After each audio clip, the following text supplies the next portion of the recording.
Today, Little Armenias takes you to Venice, La Serenissima, the city of love and honeymoons. A few hundred years ago, the Republic of Venice was an independent state and one of the most powerful in Europe. We'll see how this city has a very rich Armenian history, including a whole island belonging to the Armenians until today. Come with us to explore La Piccola Armenia de Venezia.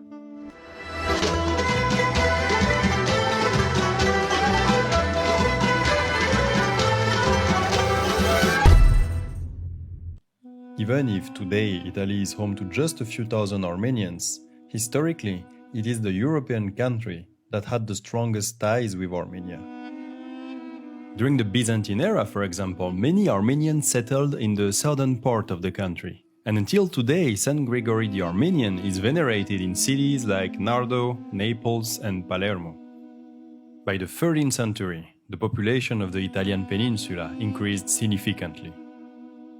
Cities like Venice, Florence, and Milan had over 100,000 inhabitants.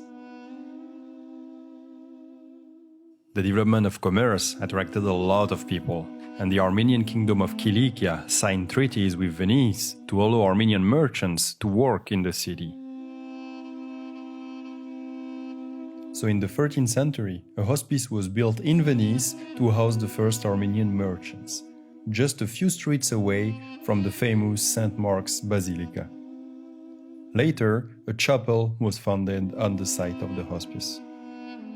In 1512, something important happened. In 1512, in Venice, the first printed book in Armenian language was born. It's the Urbatagirk, the Book of Friday.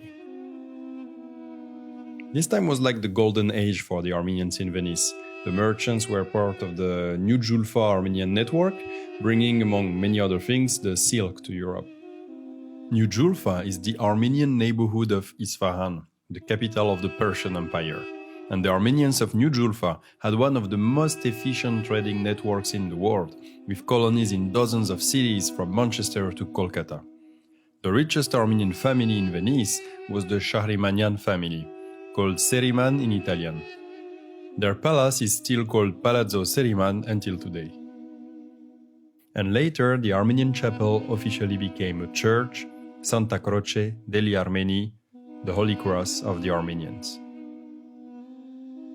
In 1715, the Order of the Mechitarists, created in Constantinople a few years earlier by Mechitar of Sebast, took refuge in Venice. The Venetian Republic gave him the island of San Lazzaro.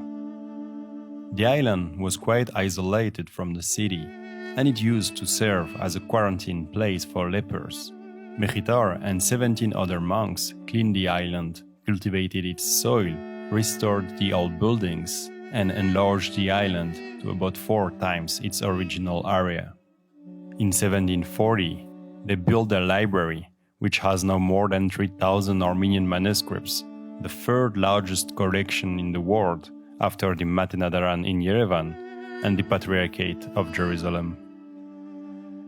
In 1836, 2 wealthy Armenians from India decided to finance the construction of an Armenian college in Venice.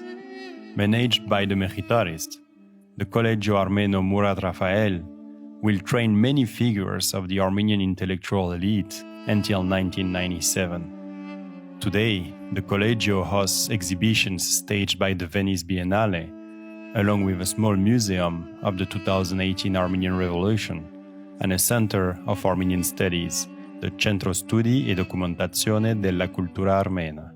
That was Little Armenias in Venice. Thank you for watching.